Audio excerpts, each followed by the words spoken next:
السلام علیکم۔ جناب صدر، آج مجھے جس موضوع پر ناپخشائی کا موقع دیا گیا ہے وہ ہے سوسائٹی میں سوشل میڈیا کا کردار۔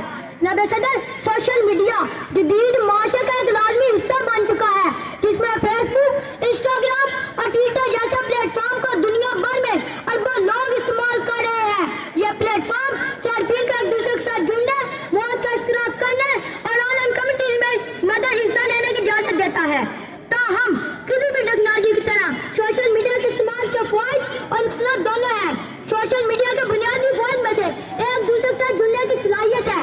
چاہے آپ اپنے پرانے دوستوں کے ساتھ رابطہ میں رہنے کی کوشش کر رہے ہوں یا طویل عرصے کھوئے ہوئے خاندان کے نکیر سے دوبارہ جڑنے کی کوشش کر رہے ہوں یا اسی طرح کی دلچسپی والے نئے لوگوں سے ملے، یہ خاص طور پر ان لوگوں کے لیے مفید ہو سکتا ہے جو الگ تھلگ یا دور دراز علاقوں میں رہتے ہوں، کیونکہ سوشل میڈیا انہیں آن لائن کمیونٹیز میں شرکت کرنے، مدد اور محبت تلاش کرنے کی اجازت دیتا ہے۔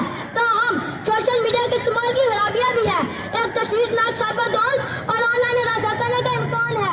سوشل میڈیا لوگوں کو اپنی اسکرینوں کے پیچھے چھیننے اور بدسلوکی میں ملوث ہونے کی اجازت دیتا ہے، جس کے متاثرین کے لیے سنگین نتائج ہو سکتے ہیں۔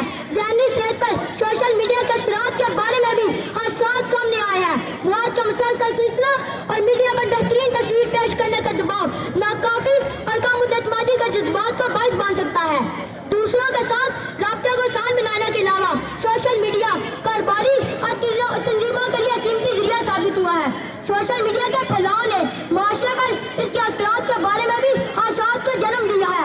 اس کی ایک بڑی تشویش ہے کہ سوشل میڈیا کے دماغی صحت پر منفی اثر ڈالنے کا امکان ہے۔ مطالعات سے پتہ چلتا ہے کہ سوشل میڈیا کا زیادہ استعمال تنہائی، ڈپریشن اور پریشانی کے جذبات کو بڑھا سکتا ہے۔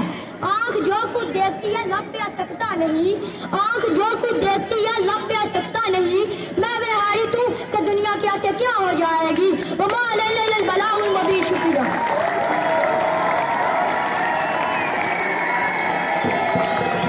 سید سلیمان حیدر، اس کے بعد ایک ساتھی ابھی دونوں پہ آ رہے ہیں۔ سید سلیمان حیدر۔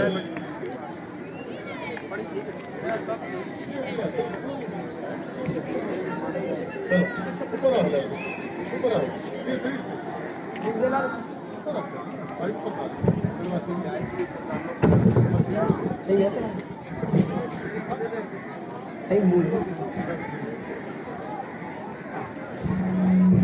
نحمده ونصلي على رسول الكريم اما بعد فاعوذ بالله من الشيطان الرجيم بسم الله الرحمن الرحيم